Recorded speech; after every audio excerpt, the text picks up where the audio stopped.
Hey guys, welcome back.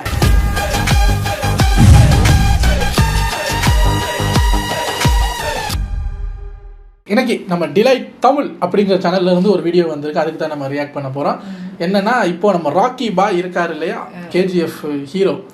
சரிங்க, தாடியெல்லாம் வச்சுக்கிச்சு KGF 1 KGF 2 அடுத்தது KGF 3ன்னு ஏதோ பண்ணிட்டாரு. பெரிய ஸ்டாராகவும் மாறிட்டாரு. பேன் இண்டியா ஸ்டாராக மாறினால இதாங்க பிரச்சனை. பாகுபலின்னு ஒரு பெரிய படம், பிரபாஸ் வந்து பேன் இண்டியா சூப்பர் ஸ்டாராக மாறிட்டாரு. அப்புறம் அதுக்கு அந்த இடத்துக்கு போகிறது பிரச்சனை பெருசு இல்லைங்க. அந்த இடத்துக்கு ஈக்குவலாக படங்கள் பண்ணணுமா இல்லையா? நம்ம பாகுபலியாவது பரவாயில்ல, அவர் ஒரு ஒரு சேஃப் ஜோனில் தான் இருக்கார். நம்ம ராக்கி பாய் பெருசாக மாட்டிக்கிட்டாரு. ராக்கி பாய்னால அந்த கூர் தாடியை வச்சுக்கிட்டு இதுன்னு ராக்கி பாய் அப்படின்னு பார்த்தவங்க ராக்கி பாயை பெரிய ஒரு ட்ராமாக்குள்ளே தள்ளிட்டாங்க. மனுஷன் தாடி எடுக்க மாட்டேங்கிறான். தாடி எடுத்தா நான் இல்லை, இது கேஜிஎஃப் ராக்கி பாய் இல்லை, நம்மளை ஏற்றுக்க மாட்டாங்களோ என்னவோ அப்படின்ட்டு தாடியை எடுக்க மாட்டேங்கிறார் அந்த ஆள். எல்லா படத்துலையுமே கூர் தாடியோட நடிக்கலாமா? முடியாது. ஸோ ஐயாவை வந்து தாடியில் லாக் பண்ணிட்டாங்க. அவர் நினைச்சிட்டாரு போல இது ராசி போல. இல்லை, இப்படியே நம்மளை பார்த்துட்டாங்க. இப்போ திடீர்னு தாடியை எடுத்தா அப்போ அதுக்கேற்ற ஒரு கேரக்டரில் நீங்கள் வரணும். அப்படி பார்த்தா ஐயாவோட அடுத்த படம் டாக்ஸிக் அப்படின்னு ஒரு படம். அது பார்த்தீங்கன்னா அந்த போஸ்டரையும் கேஜிஎஃப் போஸ்டரையும் பக்கத்தில் வச்சு பார்த்தீங்கன்னா ஒரு வித்தியாசம் இருக்காது. சைடில் மட்டும் முடி இப்படி என்ன மாதிரி வெட்டி இருப்பார் லைட்டாக. தாடியை வந்து அதே மாதிரி தான் வச்சுருக்காரு. தாடி எடுக்க ஐயா பயந்துக்கிட்டாரு. சரி, டாக்ஸிக் வருது, யாஷோட டாக்ஸிக்னு பேசிக்கிட்டே இருந்தாங்க. டீசரும் வந்ததுக்கப்புறம் பார்த்தா கும்முன்னு குத்துறாங்க.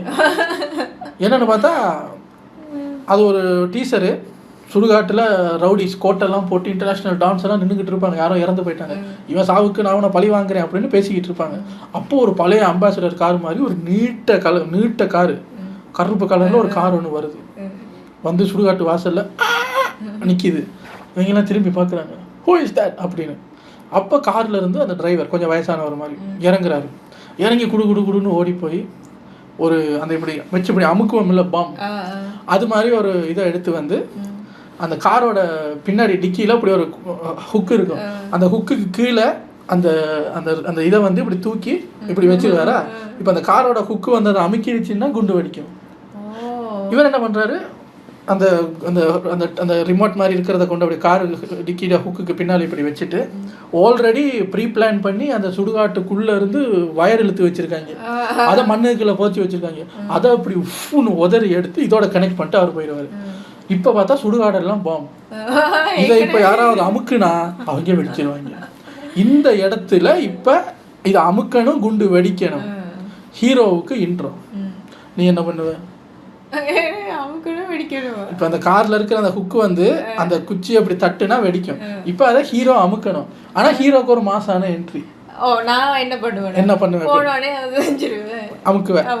இப்போ ஒரு டைரக்டர் ஒரு ஹீரோக்கு இது வைக்கிறேன்னா ஹீரோ என்ன பண்ணுவாரு, அப்படியே வந்து காருக்கு மேலே ஏறி ஒரு குதிச்சாருன்னா அது இப்படி அடிக்கும். இப்படி பல விஷயம் இருக்கு. அந்த கார் டிக்கி மேலே ஏறி இப்படி அசால்ட் செய்து மாதிரி, ஜிகர்தண்டா அசால்ட் செய்து மாதிரி அப்படியே கார் டிக்கியில் ஏறி உட்காந்தோடனே அது அமுங்கிறதா இருக்கட்டும், ஏதோலாம் பண்ணியிருக்கலாம். அவர் என்ன பண்ணுறாரு, இங்கே அவ்வளோ பேர் வில்லனுங்க இருக்காங்க. இப்போ கார் ஆடணும்னா என்னங்க பண்ணணும்? கார் ஆட்டணுமா? நான் ஆடுறேன். உள்ள ஜல்சா பண்ணிக்கிட்டு இருக்காரு. அட பாவி, கேஜிஎஃப் யாஷ்னா அது அம்மா சென்டிமெண்ட் அப்படி இப்படின்னு எப்படி ஒரு இமேஜ் இருக்கு. இவர் என்னன்னா உள்ள ஒரு வெள்ளக்காரியோட ஜல்சா பண்ணிட்டு இருக்காரு. நான் நினைச்சேன்னா இதை மறந்துட்டு அவர் உள்ள போயிட்டு மாமுக்கு நடுவுல போயிட்டு அந்த அளவுக்கு நினைச்சுக்கிறாரு. காருக்குள்ள ஜலஜால ஜல்சா, காருக்குள்ள கஜாக் முச்சாக்குன்னொடனே கார் ஆடுது. குபுக்குன்னு ஆடி கிட்ட வருது. உள்ள அவங்க எல்லாம் பதறாங்க, ஓடுங்கடா. ஓட மாட்டோம். அப்படியே வேகமாக ஆட்டுனதில் அப்படி வந்து அடித்து குண்டு வெடிக்குது. இதுதாங்க டீசர். எல்லாருக்கும் வந்து இப்போ யாஷோட ஒரு படம் அப்படின்னும் போது ஃபேமிலி ஆடியன்ஸாக டீசர் பார்க்க உட்காந்துருக்காங்க. டீசர் ஆரம்பிக்குது, எல்லாரும் குடும்பத்தோடு உட்காந்துருக்காங்க. என்ன சவுண்டு வேற மாதிரி வருது, சவுண்டு வருது. பார்த்தா சில விஷுவல்ஸும் கொஞ்சம் இதாக இருக்குது, யாரும் இதை எதிர்பார்க்கல. இது என்னங்க ரொம்ப ஃபாரின் படம் மாதிரி இருக்குது. டீசர் குழந்தைங்கலாம் இப்போ யாஷோட ஃபேன்ஸ் எல்லாம் குழந்தைங்கலாம் டீசரை உட்காந்து பார்க்கும்போது நீங்கள் அது ஒன்றுமே சொல்லலை, குழந்தைங்க பார்க்காதீங்க அதுன்னு ஒன்றுமே சொல்லலை, யாஷ் இப்படி பண்ணுறாரா அப்படிங்கிற மாதிரி பேன் இண்டியா படம் அடல்ட் கண்டென்ட்டாக மாறி விட்டதா அப்படி இப்படின்னு பறக்குது பிரச்சனை. இது வந்து நலதமயந்தின்னு ஒரு படம் பார்த்துருக்கியா, மாதவனோட படம். அவர் ஒரு சமையல்காரராக இருப்பார், வெளிநாட்டுக்கு போவார். அது அவர் அங்கே போய் அங்கே ஒரு கேர்ளை கல்யாணம் பண்ணுவார் வீசாக்காக. அந்த கேர்ள் தெரியுமா, சத்யராஜ் சாரோட பொம்மைக்குட்டி அம்மாவுக்கு படத்தில், அந்த படத்தில் சின்ன குழந்தைங்க நடிச்சிருப்பாங்க. ஓகே தெரியுமில்ல, அவங்க தான் இந்த படத்தோட டைரக்டரு. எது அவங்களா? ஏம்மா நீங்கள் வச்ச சீன் தானா இது? என்னம்மா இப்படியெல்லாம் யோசிச்சிருக்கீங்க? ஒரு வில்லனை குண்டு வச்சு கொல்றதுக்கு ஒருத்தன் காருக்குள்ளேயே கிச்சு கிச்சின்னு வருவானா, குண்டை வைப்பானா, ஆட்டியே அதை உடைப்பானா, என்னங்க? அதுக்கப்புறம் பார்த்தா அந்த பொண்ணை என்ன பண்ணியிருக்காங்க, அந்த கில்மா சீனில் நடித்த அந்த ஃபாரின் ஆக்டர்ஸ் இருக்காங்கல்ல, அவங்களோட இன்ஸ்டாகிராம் ஐடியா அவங்களோட ஸ்டோரியில் போட்டு this is the famous car girl, இந்த டீசர்ல நடிச்ச famous car girl, this is my girl. எப்படி அவங்க நடிப்பு எப்படி அப்படின்னு கேட்டிருக்காங்க. 2 நாள் தான் அந்த வெள்ளக்காரி இன்ஸ்டாகிராமை டிலீட் பண்ணிட்டு போயிட்டா. அவ்வளவு திட்டு விழுந்திருக்கேன், அவ்வளவு கிழிச்சிருக்காங்க. எங்க யாஷோட பேரை கெடுக்க வந்திருக்கியா, ஏன் உங்க யாச்சுக்கு அறிவு இல்லையா அப்படின்னு ஒரு டீசர், ஒரு பொண்ணு எடுத்த டீசர்ல இன்னொரு பொண்ணு இன்ஸ்டாகிராமை மூடிக்கிட்டு ஓடுற அளவுக்கு பண்ணி வச்சுருக்காங்க. இது என்ன நடந்துச்சு, ஏது நடந்துச்சு, உண்மையிலே இன்ஸ்டாகிராமை மூடிட்டு ஓடிட்டாங்களா, என்ன ஏதுங்கிறது உள்ளே போய் பார்க்க போகிறோம். Toxic cinema culture and its consequences, Rocky Bhai inspired crimes அப்படின்னு போட்டிருக்காரு. என்னங்கிறத உள்ளே போய் பார்க்கலாம். இது ஒரு 8 மினிட்ஸ் வீடியோங்க. 8 மினிட்ஸ் வீடியோக்கு நான் 7 மினிட்ஸுக்கு இன்ட்ரோ பேசியிருக்கேன்னா கண்டென்ட் அப்படி. காருக்கு கீழே வச்சானே குண்டு, அந்த குண்டு பவர்ஃபுல்லான குண்டுங்க, வில்லனு கிட்ட மட்டும் வெடிக்கல, இவங்க காருக்குள்ளேயே வெடிச்சிருச்சு. எப்படி? சரி வாங்க, இது 8 மினிட்ஸ் வீடியோங்கிறதுனால டக்குன்னு பார்த்துட்டு ரெடி. 8 நிமிஷம் வீடியோக்கு 8 நிமிஷம் இன்ட்ரோ.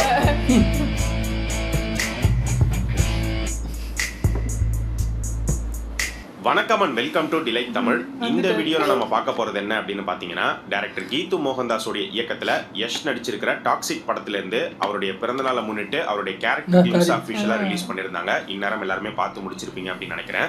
ஸோ அந்த கிளிம்ஸ் வந்து இப்போ பயங்கர ட்ரெண்டிங்காக பயங்கர வைரலாக ஒரு பக்கம் போயிட்டு இருக்கு. இன்னொரு பக்கம் அதுக்கான கான்ட்ரவர்சியுமே வந்து பேசப்படுது. இதை பற்றி தான் இந்த வீடியோவில் நம்ம பார்க்கலாம். ஸோ அந்த கிளிம்ஸ் எடுத்துக்கிட்டோம் அப்படின்னா, ஒரு சுடுகாடு, ஒரு மயானம் ஒன்று காட்டப்படுது. அங்கே பார்த்தீங்கன்னா இறந்த ஒரு நபரை வந்து புதைக்கிறாங்க. அப்போ திடீர்னு எங்கிருந்து ஒரு கார் வேகமா வந்து மரத்து மேல மோதுது. மோதி கார்ல இருந்து யாரோ ஒருத்தர் வெளியில இறங்குறாரு. ஹீரோ தான் இறங்குறாரா அப்படின்னு பார்க்கும்போது கிடையாது. ஹீரோக்கு பில்டப் கொடுக்கறதுக்குனே ஒரு கேரக்டர் இருக்கும். அந்த கேரக்டர் தான் வெளியில இறங்குற மாதிரி வந்து ஃபர்ஸ்ட் காட்டுறாங்க. யஷோடைய படங்கள்ல பாத்தீங்கன்னா வயசான தாத்தா தான் எப்பவுமே பில்டப் கொடுப்பாரு. கேஜிஎஃப்ல ஒரு முஸ்லீம் தாத்தா, இந்த படத்துல வந்து ஒரு குடியார தாத்தாவா வந்து காட்டுறாங்க. இந்த தாத்தா வெளியில இறங்கி பாத்தீங்கன்னா அந்த நவீன மிஷின் எல்லாம் வந்து கனெக்ட் பண்ணிட்டு அவர் கிளம்பி போயிடுறாரு. எங்க போனாருன்னு தெரியல.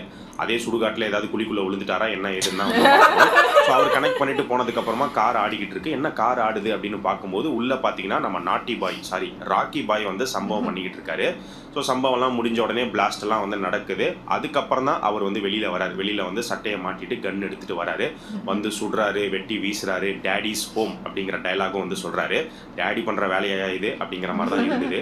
இந்த கிளிம்ஸ் பத்தி போயிட்டு இருக்கிற ஃபர்ஸ்ட் கான்ட்ரவர்சி என்ன அப்படின்னு பாத்தீங்கன்னா, இந்த படத்துல நடிச்சிருக்கிற ஹீரோ யஷ்ஷா இருக்கட்டும், டைரக்டர் கீது மோகன்தாஸ், இவங்க 2 பேருடைய பழைய வீடியோஸ், இவங்க பேசின ஒரு விஷயத்த வந்து இப்போ எடுத்து வைரல் பண்ணிக்கிட்டு இருக்காங்க. யஷ் வந்து இப்போ இல்லை, ரொம்ப வருஷத்துக்கு முன்னாடி கன்னடத்துல ஒரு ஷோல என்ன சொல்லியிருக்காரு அப்படின்னு பாத்தீங்கன்னா, ஃபேமிலியோட கம்ஃபர்டபுளா உட்காந்து பார்க்க முடியாத சீன்ஸ் வந்து நான் எப்பவுமே என் படத்துல பண்ண மாட்டேன் அப்படிங்கிற மாதிரி அவர் சொல்லியிருக்காரு. அதை எடுத்து இப்போ ஷேர் பண்றாங்க. அது போன மாசம் இப்பதான் நான் ராக்கி பாயா மாறிட்டல, பேன் இண்டியா எல்லாம் பண்ணுவேன் நான். என்ன சார் அப்போ இப்படி சொன்னீங்க, ஆனால் நீங்கள் என்ன இப்போ இப்படி ஒரு சீன் பண்ணியிருக்கீங்க அப்படின்னு. இன்னொரு பக்கம் கீது மோகன்தாஸ் அவங்களுடைய ஒரு பழைய வீடியோ, அதில் அவங்க என்ன சொல்லியிருக்காங்க அப்படின்னு பார்த்தீங்கன்னா, ஒவ்வொரு டேரக்டருக்குமே வந்து ஒரு ரெஸ்பான்சிபிலிட்டி இருக்கணும். ஃபேமிலியோட எல்லாரும் கம்ஃபர்டபுளாக உட்காந்து பார்க்குற மாதிரியான படங்கள் தான் நம்ம. உங்கள் 2 பேரோட கிளிம்ஸையே ஃபேமிலியோட உட்காந்து பார்க்க முடியலையே, படத்தை எப்படி பார்க்கறது? ஏங்க ஒரு பேன் இண்டியா ஸ்டாரு கேஜிஎஃப் மாதிரி படம் நடித்த ஒருத்தர்ன்னும் போது எல்லாருமே நல்ல வேலை நான் ஃபேமிலியாக பார்க்கல, ஃபேமிலியாக பார்த்தவங்க நிலைமை எப்படி? இதான் அவங்க ரெஸ்பான்சிபிலிட்டியா எடுக்கணும் அப்படிங்கிற மாதிரி அவங்களுமே வந்து பேசியிருக்காங்க. அதையும் இப்போ எடுத்து போட்டு ஷேர் பண்ணிட்டு இருக்காங்க. 2 பேருமே அப்போ இப்படி பேசியிருக்கீங்க, இப்போ அதுக்கு அப்படியே கான்ட்ராஸ்டான ஒரு சீக்வன்ஸ் ஒரு சீனை வந்து கிரியேட் பண்ணிருக்கீங்க. இன்னும் படத்துல என்னென்ன இருக்க போகுதுங்கிறது நமக்கு தெரியாது. டபுள் ஸ்டாண்டர்ட்ஸ் அப்படின்னு சொல்லி ஒரு கான்ட்ரவர்சிங்கிறது போயிட்டு இருக்கு. இதை தாண்டி இன்னொரு முக்கியமான கான்ட்ரவர்சி என்ன அப்படின்னு பாத்தீங்கன்னா, இதை வந்து ஒரு மேல் வெர்சஸ் ஃபீமேலாவும் வந்து பார்க்கப்படுது. இப்போ இதே டாக்ஸிக் படத்தை இதே கிளிம்ஸை டைரக்டட் பை சந்தீப் ரெட்டி வங்கான்னு வந்திருந்துச்சுன்னா இந்நேரம் என்ன ஆயிருக்கும் அப்படிங்கிறது உங்களுக்கே தெரியும். சோஷியல் மீடியாவில் அக்கௌண்ட் இல்லாதவங்க கூட புதுசாக அக்கௌண்ட் ஓப்பன் பண்ணி திட்ட ஆரம்பிச்சிருப்பான். அந்த அளவுக்கு எல்லா பக்கமும் வந்து பார்த்தீங்கன்னா குவிஞ்சிருப்பானுங்க, திட்டி தீர்த்திருப்பானுங்க, கம்ப்ளைண்ட்லாம் ஃபைல் பண்ணி பெரிய இஷ்யூ ஆகியிருப்பாங்க. ஆக்சுவலாக இந்த டாக்ஸிக் கிளிம்ஸ் ரிலீஸ் ஆனதுக்கப்புறம் பார்த்தீங்கன்னா இந்த கான்ட்ரவர்சிலாம் பார்த்துட்டு ஒரு அட்வொகேட் வந்து கம்ப்ளைண்ட் ரைஸ் பண்ணியிருக்காரு அப்படின்னு சொல்லப்படுது. இனிமே படத்தோடைய ட்ரெய்லர் டீசர்ஸ் இது எல்லாமே வந்து சென்சார் பண்ணி தான் யூடியூப்லேயே ரிலீஸ் போச்சு. இந்த மாதிரி சில பண்ணாடைங்க பண்ற வேலையில பாருங்களேன், யூடியூபுக்கு தான் அந்த பிரச்சனையெல்லாம் இல்லை அப்படின்னு இருக்கும்போது இப்போ இவங்கள பார்த்துட்டு யூடியூபுக்கும் சென்சார் சர்டிஃபிகேட் வேணும்டா, தேவையா? ஏன்னா கையை காலை வச்சுக்கிட்டு சும்மா இருக்க மாட்டீங்களாடா? இப்போ இதுக்கும் சென்சார் சர்டிஃபிகேட் கொண்டு வந்துடுறாங்க போல இருக்கே மாதிரி கொண்டு வரணும் அப்படிங்கிற மாதிரி சொல்லியிருக்காரு போல. ஆனால் அது எந்த அளவுக்கு சாத்தியப்படுத்துவாங்க, என்ன பண்ண போறாங்க அப்படிங்கிறத வெயிட் பண்ணி தான் பார்க்கணும். ஸோ கீது மோகன்தாஸ் ஒரு ஃபீமேல் டைரக்டர் இந்த படம் எடுத்திருக்கிறதுனால, இந்த சீனை கம்போஸ் பண்ணியிருக்கிறதுனால மிகப்பெரிய கான்ட்ரவர்சி ஆகாம ஒரு நார்மல் கான்ட்ரவர்சியா வந்து போயிட்டு இருக்கு. டைரக்டர் ராம் கோபால் வர்மா அவரை பத்தி உங்களுக்கே தெரியும், ஒரு நல்ல டைரக்டர் தான். பட் அதுக்கப்புறம் நிறைய குதர்க்கமான படங்கள்லாம் எடுக்க ஆரம்பிச்சாரு. அவருடைய போஸ்ட்டும் பார்த்தீங்கன்னா அப்படிதான் இருக்கும். இப்போ ரீசெண்டாக இந்த டாக்ஸிக் கிளிம்ஸ் பார்த்துமே ஒரு போஸ்ட் போட்டிருக்காரு. அதுல கீது மோகன்தாஸ் வந்து சிம்பிள் ஆஃப் உமன் எம்பவர்மெண்ட் அப்படின்லாம் வந்து சொல்லி போட்டிருக்காரு. இப்போ கேஜிஎஃப் அப்படிங்கிற ஒரு படம் யஷ் வந்து நடிச்சார். அந்த படம் மிகப்பெரிய வெற்றி அடைஞ்சது. அதுக்கடுத்து பார்த்தீங்கன்னா அதே சாயல்ல அதே மாதிரி நாங்களும் படம் எடுக்கிறோம் அப்படின்னு சொல்லி பல படங்கள் கேஜிஎஃப் சாயல்லே வந்ததை நம்மளால பார்க்க முடிஞ்சுது. இப்போ இந்த டாக்ஸிக் படம் எடுத்து ரிலீஸ் ஆகி மிகப்பெரிய வெற்றி அடையுது அப்படின்னா இதுல இந்த மாதிரியான சீன்ஸ் எல்லாம் வந்து இருக்கும்போது ஓகே, டாக்ஸிக் மாதிரியே நம்மளும் ஒரு படம் எடுக்கலாம். டாக்ஸிக்ல வந்து காருக்குள்ள இப்படி ஒரு சீன் வச்சிருக்காங்களா, நாம வேற என்ன டிஃப்ரெண்டா பண்றது, நம்ம பைக்ல வைக்கலாமா அப்படிங்கிற மாதிரி தான் எண்ணம் போகும். அப்படிதான் வந்து படம் எடுக்க ஆரம்பிப்பாங்க. தொடர்ச்சியா ஒரே மாதிரியான படங்கள் தான் நம்ம பார்க்குற மாதிரி இருக்கும். இது ஆபாசத்தை இன்னும் அதிகமாக இன்க்ரீஸ் பண்ணி கொண்டு போகிற நிலைமையை தான் வந்து கிரியேட் பண்ணும். இண்டஸ்ட்ரிக்குள்ளேயே இன்ஃப்ளூயன்ஸ் பண்ணுது, இன்ஸ்பயர் பண்ணுதுங்கிறத தாண்டி இது சொசைட்டியுமே இன்ஃப்ளூயன்ஸ் பண்ணும். முக்கியமாக வந்து ரீல்ஸ். இப்போ ரீசெண்டாக திருத்தணி சம்பவம் கேள்விப்பட்டிருப்பீங்க, அதை பற்றியுமே நம்ம வீடியோ போட்டிருந்தோம். அதுலேயுமே பார்த்தீங்கன்னா அந்த பசங்களாம் ரீல்ஸ் பண்ணுறேன் அப்படிங்கிற பேரில் என்ன பண்ணியிருந்தாங்க அப்படிங்கிறது உங்களுக்கே தெரிஞ்சிருக்கும்.